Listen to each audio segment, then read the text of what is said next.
Hey everyone, this is Ryan Mallory for SharePlanner.com. Over the weekend, I was thinking of some different things I could do to bring more value to the site. You know, I'm always tinkering with different ideas, thinking of different ways to make SharePlanner a better, more engaging experience for traders. And so one of the things, and I enjoy doing videos. I don't do them far enough, but I figure if I can get myself into a routine of doing them at towards the end of the day, you know, I might have something going that's quite favorable for you guys, and then spare me from having to constantly type as much. Doing a video is, you know, in many ways a lot easier. Of course, you got the upload time and you know, editing, which I try not to do too much editing. I try to let it be pretty free flow, and I've been doing them for a while now that they're not too hard to do without too many mistakes, or at least maybe I'm just comfortable with my own stuttering. I don't know how that goes for you guys, but um, so what I'm going to try and do is try to do some of these market wrap ups at the end of the day. Do a video, very informal, not trying to, you know, make it ultra professional where, you know, I come across as some genius when it comes to the markets. I admit I got plenty of my own flaws when it comes to trading. So, you know, what makes me a successful trader is that I realize those flaws and I don't allow them to affect my own trading decisions. And I think that's such a key part of the trading environment. So that's what I'm going to do. You know, first off, too, I mean, we have a shooting today taking place up at the Naval Yard in Washington, D.C. I actually worked in D.C. during my college summers and really enjoyed it a lot. But, you know, it was pre 9/11, so a lot of the security measures that were in place then were a lot less, you know, strict or much more meager compared to what they are today. But, gosh, I mean, my thoughts, prayers, and everything goes out to those families that fortunately found out today, you know, that they had 12 loved ones, that there was 12 loved ones. If one of theirs was one of those loved ones, it's a heartbreaking experience for those families to have to deal with the sudden reality that particular individual won't be around anymore, and that they were killed in a senseless violence and everything else. So, anyways, you know, a couple of things on that'll probably be pretty interesting will be is whether it has any connection to our recent, you know, dialogue and engagement in the crisis going on in Syria. I know that they came up with a person being Alexis Aaron, as being the perpetrator, but, or better, I guess a better word would be just killer. I guess that's probably the gunman that was killed. I know they're like possibly looking for a second one, so I'm assuming that's the one that was killed today.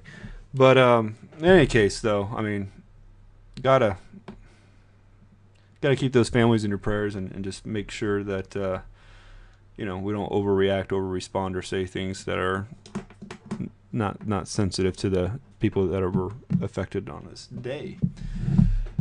All right, SPX. You know, there's a bazillion websites out there that does these S&P analysis. So I mean, you know, I can give you my thoughts, but I don't want to spend a ton of time on it. I do a trading plan each day, and that trading plan goes over a lot on the S&P. And yeah, gosh, almost every website out there, and it sort of drives me nuts. Every website you go out there, they spend like a bazillion articles out there every day on the S&P 500 and the Dow and the QQQ and the RUT. And what the heck? Why do they think that everybody just needs like this huge discussion on the S&P? I mean, I can look at it and tell you in 5 minutes a couple of things to look for, and that be it. Basically, today the takeaway from here is you had a little bit of a resistance level that the market couldn't overcome. We pushed above it, gapped over it, and just sold off ever since then. And still, as we're talking here, going into the final 15 minutes of this trading session, the S&P is still selling off. It's only up 7 points today. I mean, I think at one point it was up at like 17 points. So we've lost the majority of the day's gains. Couple of positions I'm still watching this one stock that I have, EXXI. Been a bit of a disappointment. I mean, I haven't really lost much on this trade. I'm down about 1.2%, but this 10-day moving average, if it goes ahead and takes it out here at the close, I'll go ahead and sell it. I'll have to sell it while I'm doing this video, but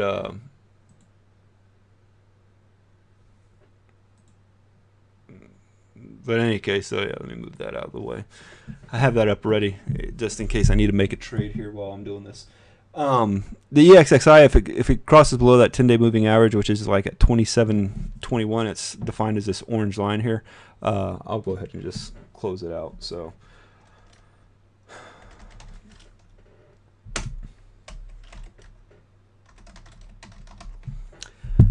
but the reason why I like this trade though so much, and it's just that it's a more of a precautionary type of a maneuver. I really don't want to hold a stock that can't keep its act together. I mean, right now as it stands, if it holds 27.19, I'll hold it overnight. But if it goes below it, then you're starting to get outside of this consolidated area, and this 200-day moving average. I didn't think it would be that much of a struggle for it to get above it, because there's not like a huge history.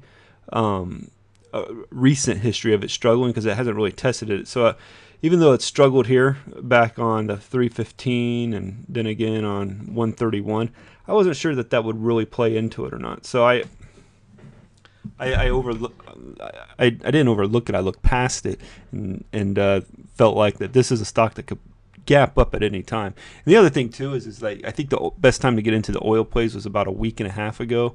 Like I got in on Schlumberger SLB on 9.3. I got an EXXI on 9.11. So you could probably make a case I was like 4 to 5 days outside of that premium time to be trading the oils, especially now that the Syria conflict is sort of going away. The EXXI trade setup just isn't as good of a risk-reward scenario as it was, say, back on 9.3. Where was it at on 9.3? Yeah, okay, so it was at 26.72. So it hasn't really jumped up that much. It's sort of surprising that it hasn't jumped up. I mean, you look at SLB, just look at this a second. Boom. Gosh, I can't be saying that word, boom. I hate that word. Too many stock traders use it, and they thump their chests with it, thinking like there's some kind of Jesse Livermore when they say that word. So I try to avoid it. I don't want to be like the crowd. You look at Hess. Nice consolidation at the top there, but I mean, since 9.3, it's moved a little bit. 75, maybe not the greatest example there, but there's a number of oil companies like Schlumberger that has just really taken off since 9.3 and just pushed higher. So when I did the EXXI trade, I was thinking the same exact thing, that we'd get some kind of a similar push, but such has not been the case since then.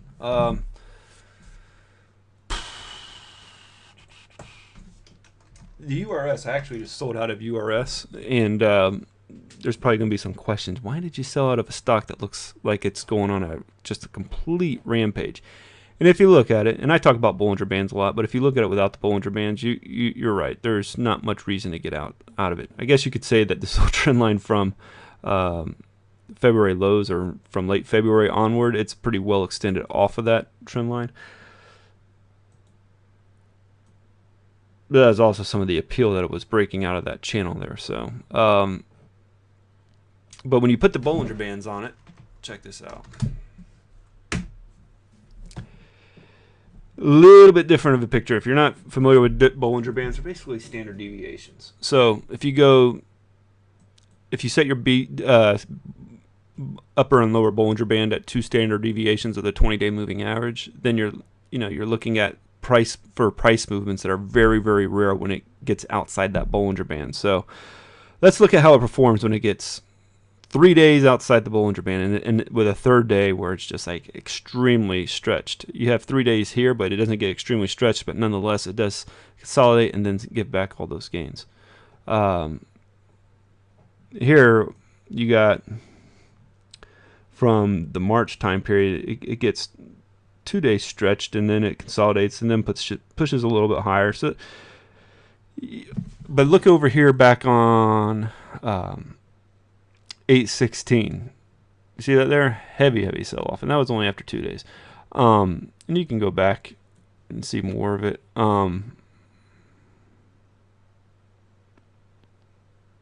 Here's a good example. August last year, it sells off. Okay, and now sometimes it does bounce up, but why do I want to hold it while it's selling off? Maybe look for a new re-entry into it. Here's a perfect example, and this is pretty much like the one that sort of made the final conclusion for me on whether or not to hold this one overnight. Back on 2/23/2012, yeah, it sold off hard after 3 days. It sort of consolidated a couple of days, so there's a good chance you'll see some consolidation in this one in the next few days. I don't think there's a lot of potential for upward movement from here. I mean, this is like the most overstretched I think it's ever been. So when that's the case, might as well just go ahead and take the profits. I think we made about 6.7% on that trade by getting out at looking at my sheets here. URS got in at 50.65, got out at 54.05 for a 6.71% gain. So I'll take that. Month of September so good far has been very, very good. And that's building on, let's see, 8 out of 9 months this year we've been profitable. We're profitable. I shouldn't say we out. I was profitable 8 out of 9 months. There's not like this big think tank that my stock picks go through the ringer on. It's just me thinking these things out. 2012, 12 out of 12 months. 2011, 12 out of 12 months as well. So yeah, February stunk because I wasn't really used to losing on a monthly basis for a long time. Doesn't mean I haven't done it before, but that was the first time in a while. And we got looking back at EXXI here. So you got the basis for why I sold out of that stock. EXXI still sort of hoarding onto it. Let's look at BMRN, okay? BMRN. BioMarin Pharmaceuticals.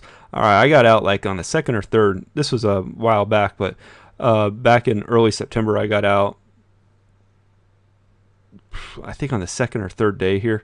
But it, next 3 days, it climbs and climbs and climbs. But this is really what I was trying to get out of. And when I looked at the history, 3 days seemed to be a good time to pull out after being outside the upper Bollinger Band. But it did, and it climbs. So there's always the possibility that it still continues to run after you think that it's going to pull back outside of the upper Bollinger Band. And that's just a part of trading. You got to kind of take that. I mean, it just comes with the territory. So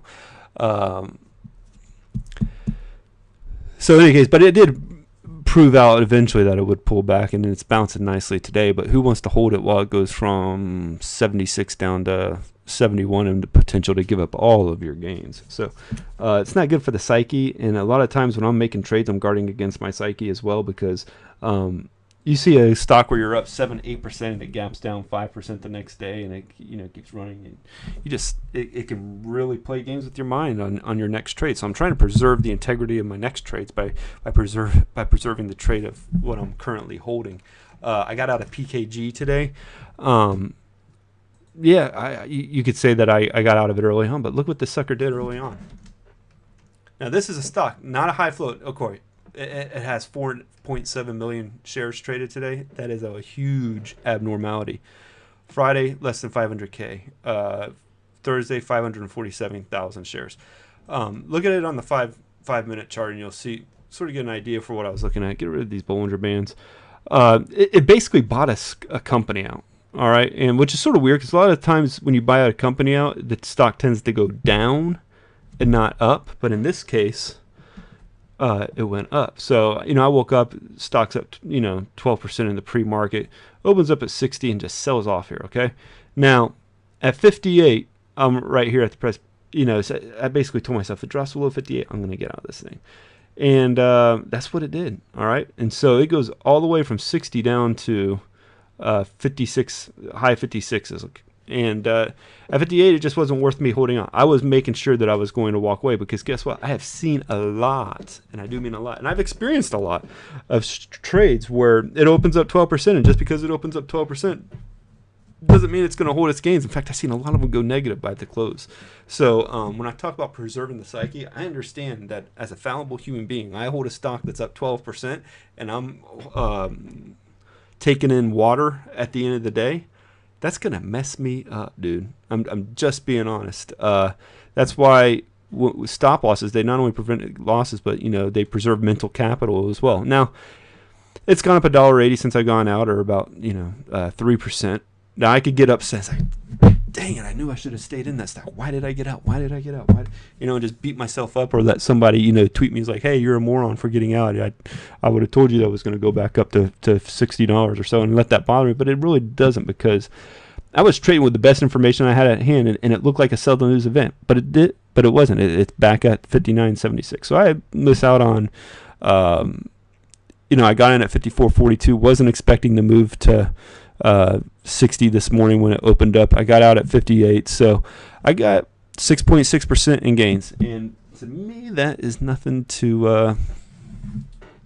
It's nothing to be upset about. So. That's that when it comes to PKG. All right, get back, because I really didn't finish what I was talking about with the S&P. The gains it's trying to hold. We're getting a little bit of a bounce here in the last 5 minutes of trading, but honestly, I don't think we're going to close above 1,700 today unless we just get an influx of buyers here at the close. I think that was really an important thing to get back above 1,700. I think it would have really reinvigorated the bulls. Now you're sort of left in this resistance level here. If you see it here, like right around 1696 from where it formed this previous head and shoulders pattern back in the July-August time period. So it should have broken through that, really, if the bulls really wanted to be optimistic. I was thinking that we'd probably hold the gains on today. And I guess this whole rally is about Yellen. What the heck is her first name? I know I always just refer to her as Yellen, but Janet L. Yellen. Gosh, does she not look like another Janet Napolitano there at the Fed, or at the Homeland Security? Gosh, I hope not. But, it would be a historical thing. It would be the first woman to preserve. She's supposedly pretty soft on inflation, which is a scary thing, because that's a huge threat that faces us in the coming years. But Janet Yellen, she's a former University of California, Berkeley economist. That's like a huge red flag there. She's from University of Berkeley. It's that big old tree-hugging university where they like to hate America and blame all of the world's ills on the United States. So she's got that going in her favor. Woohoo! Said she challenged not Ben Bernanke, but Alan Greenspan back in the days. Who cares? Honestly, she's going to have a huge task trying to figure out, how to get us off of these historical low interest rates. But hey, if she doesn't care about inflation, maybe she'll just keep us there forever, right? I really hate the Fed, to be quite honest. I think everything about them is despicable. They work in secrecy when they should be opening in the public. There's nothing that should be secret about what they do. What in the world is so secret that they do that they cannot tell anybody, that nothing can be audited? I mean, you don't give anybody. I mean, they're being given trillions of dollars unaudited. For all we know, Ben Bernanke's built himself a house built in plasma TVs, or just completely plated it in gold. How do we know where that money is going? Where's the checks and balances there? There is none. And so the Fed is just one despicable cesspool of humanity, quite honestly, and it represents everything that's wrong in this country. I mean, they are seriously raping it with what they're doing to the economy, with all this POMO, with all this quantitative easing, with all this mortgage buyback garbage, with the bailouts of 2008. They are ruining the country, and that, quite frankly, infuriates me, because they're unelected. Nobody knows what the Fed does anyways, so how are you going to vote one of these people down when you don't have a standard to hold them against? There's no checks and balances. They go before the Congress and Senate, I think it's like twice a year or every 6 months. And they just basically bloviate in front of them, and they try to act like they're these great economists, and all they're doing is, like I said, raping and pillaging our economy. Let's think about it. One good thing that the Fed has done that would help our society. I can't think of none. Absolutely none. Zero. Zilch. Nada. All right. So, in any case, I've been rambling on for about 20 minutes here. I enjoyed it. Let's hope that things get resolved here with the shooting at the Naval Yard, and you know, God bless all the families of the victims and the victims that survived. So, all right, this is Brian. Stay the course. See you.